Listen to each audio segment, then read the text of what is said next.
आज मैं आपके साथ एक ऐसी दिव्य कथा साझा करने जा रहा हूं जो आत्मा को झकझोर देने वाली है। ये कहानी है श्री गुरु नानक देव जी और एक सांप की, जो हमें दिखाती है कि जब इंसान का हृदय प्रेम और प्रभु नाम से भर जाता है तो हिंसक जीव भी अहिंसक बन जाते हैं।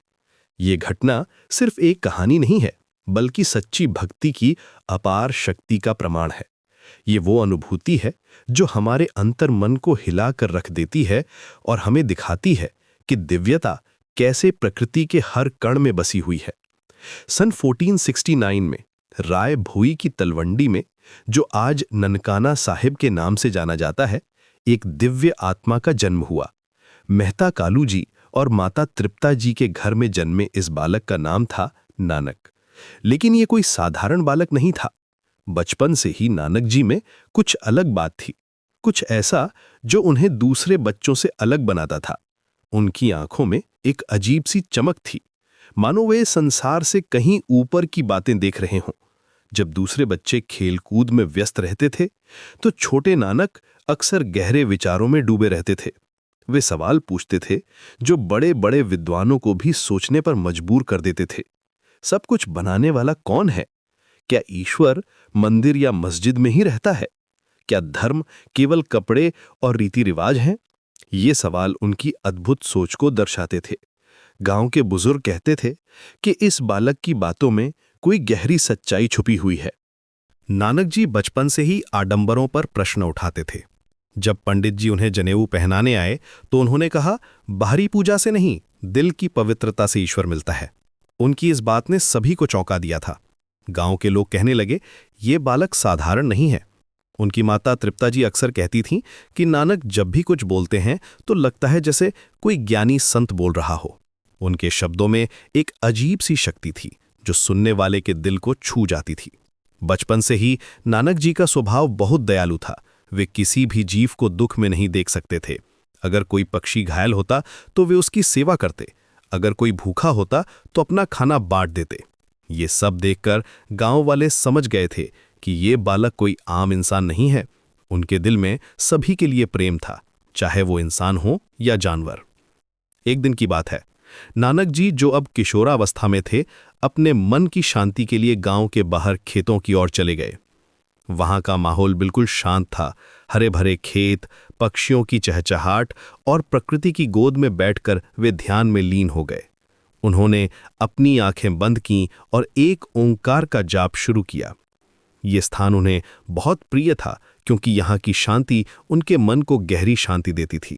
धीरे धीरे नानक जी इतने गहरे ध्यान में चले गए कि उन्हें बाहरी दुनिया का कोई एहसास ही नहीं रहा। वे पूरी तरह से प्रभु नाम में डूब गए थे। उनकी सांसें धीमी हो गई, चेहरे पर एक दिव्य तेज आ गया। ऐसा लगता था जैसे वे इस संसार में नहीं बल्कि किसी और ही लोक में पहुंच गए हों। समय बीतता गया, सूरज अपनी पूरी तेजी से चमकने लगा। दोपहर का समय था और धूप बहुत तेज हो गई थी, लेकिन नानक जी को इसका कोई एहसास नहीं था। वे अपनी आध्यात्मिक यात्रा में इतने मग्न थे कि शरीर की कोई परवाह ही नहीं थी। तभी एक अद्भुत घटना घटी। एक बड़ा सांप वहां आया। आमतौर पर सांप को देखकर लोग डर जाते हैं, लेकिन यहां कुछ और ही हो रहा था। सांप ने नानक जी को देखा, जो गहरे ध्यान में लेटे हुए थे। तेज धूप नानक जी के चेहरे पर पड़ रही थी। सांप समझ गया कि यह कोई साधारण व्यक्ति नहीं है। उसने महसूस किया कि इस व्यक्ति के चारों ओर कुछ दिव्य शक्ति है, कुछ ऐसा जो उसके मन में भी शांति भर रहा है। फिर जो हुआ, वे देखने वाले की आंखों को यकीन न आता। सांप ने अपना फन फैलाया और नानक जी के सिर के ऊपर छत्र की तरह खड़ा हो गया। धूप नानक जी के चेहरे पर नहीं पड़ रही थी। सांप सेवा में खड़ा था, जैसे कोई सेवक अपने गुरु की सेवा कर रहा हो। यह दृश्य इतना विश्वसनीय था कि अगर कोई इसे अपनी आंखों से ना देखता तो यकीन न करता। प्रकृति का यह रूप दिखाता था कि सच्ची भक्ति के आगे सभी जीव नतमस्तक हो जाते हैं। घंटों बीत गए। सांप वहीं खड़ा रहा, अपना फन फैलाए हुए। ना तो वो हिला, ना ही कहीं गया। वो बस नानक जी को धूप से बचाता रहा। ये दृश्य इतना अद्भुत था कि प्रकृति भी मानो रुक गई थी। हवा भी धीरे धीरे चल रही थी, जैसे वो भी इस दिव्य क्षण को भंग नहीं करना चाहती हो। पक्षी भी चुपचाप बैठे थे, मानो वे भी इस चमत्कार के गवाह बनना चाहते हों। इधर गांव में नानक जी की तलाश शुरू हो गई थी। माता तृप्ता जी चिंतित थीं। दोपहर हो गई थी और नानक अभी तक घर नहीं लौटे थे। मेहता कालू जी और गांव के अन्य लोग उन्हें ढूंढने निकले।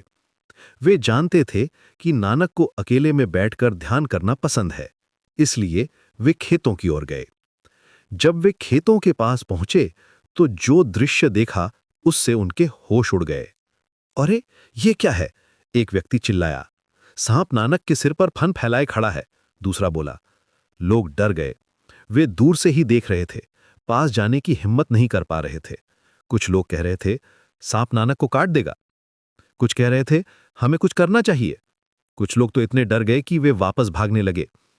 लेकिन माता तृप्ता जी का दिल कह रहा था कि उनके बेटे को कोई नुकसान नहीं होगा। लेकिन एक बुजुर्ग व्यक्ति ने कहा, रुको, देखो तो सही, सांप नानक को नुकसान नहीं पहुंचा रहा, वो तो उसे धूप से बचा रहा है। सभी ने गौर से देखा। वाकई सांप का व्यवहार बिल्कुल अलग था। वो आक्रामक नहीं था, बल्कि सुरक्षा प्रदान कर रहा था।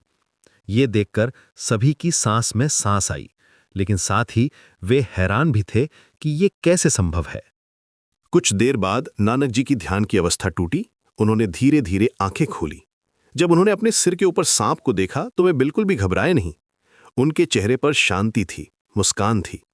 ऐसा लगता था जैसे वे पहले से ही जानते हो कि क्या हो रहा है। सांप ने भी नानक जी को जागते देखा तो धीरे धीरे अपना फन समेटा और शांति से वहां से चला गया। कोई आक्रामकता नहीं, कोई हिंसा नहीं। वो ऐसे गया जैसे अपना काम पूरा करके जा रहा हो।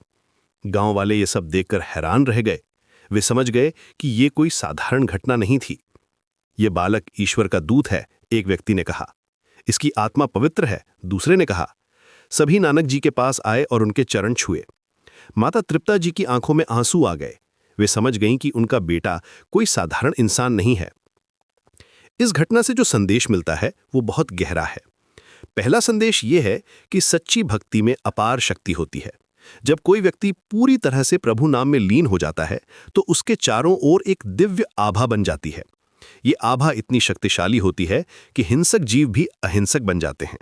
यह दिखाता है कि आध्यात्मिक शक्ति भौतिक शक्ति से कहीं ज्यादा प्रभावशाली होती है। दूसरा संदेश ये है कि प्रेम में अपार शक्ति है। नानक जी का हृदय सभी जीवों के लिए प्रेम से भरा हुआ था। सांप ने इस प्रेम को महसूस किया और वो भी प्रेम से भर गया।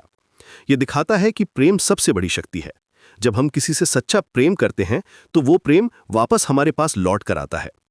तीसरा संदेश यह है कि प्रकृति सच्चे भक्त की रक्षा करती है। जब कोई व्यक्ति सच्चे मन से ईश्वर की भक्ति करता है तो पूरी प्रकृति उसकी सहायता के लिए तैयार हो जाती है। पेड़ पौधे, जीव जंतु सभी उसकी सेवा में लग जाते हैं। ये प्रकृति और इंसान के बीच के गहरे रिश्ते को दिखाता है। नानक जी का जीवन इसी तरह की अनेक दिव्य घटनाओं से भरा था। वे बचपन से ही अलग थे। उन्होंने समाज को एक नया रास्ता दिखाया। उन्होंने कहा, ना कोई हिंदू, ना कोई मुसलमान, सब प्रभु की संतान है। ये संदेश आज भी उतना ही प्रासंगिक है जितना उस समय था। आज के समय में जब धर्म के नाम पर लड़ाई झगड़े होते हैं, गुरु नानक जी का यह संदेश और भी महत्वपूर्ण हो जाता है। गुरु नानक देव जी ने 3 मूल सिद्धांत दिए।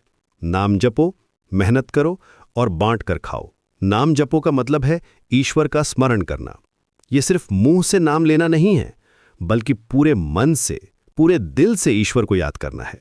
मेहनत करो का मतलब है ईमानदारी से काम करना।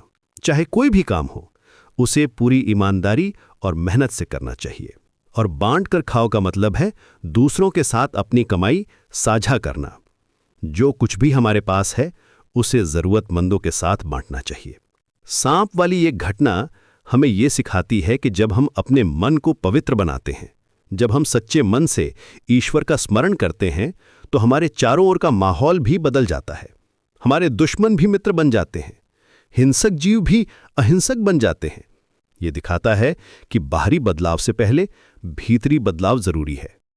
आज के समय में जब चारों ओर नफरत और हिंसा का माहौल है, गुरु नानक देव जी का ये संदेश और भी महत्वपूर्ण हो जाता है। हमें समझना होगा कि सच्ची शक्ति प्रेम में है, हिंसा में नहीं। सच्ची जीत दिलों को जीतने में है, युद्ध जीतने में नहीं। जब हम किसी के दिल को जीत लेते हैं तो वो हमेशा के लिए हमारा हो जाता है। गुरु नानक देव जी की ये दिव्य कथा हमें प्रेरणा देती है कि हम भी अपने जीवन में प्रेम, करुणा और सेवा को अपनाएं।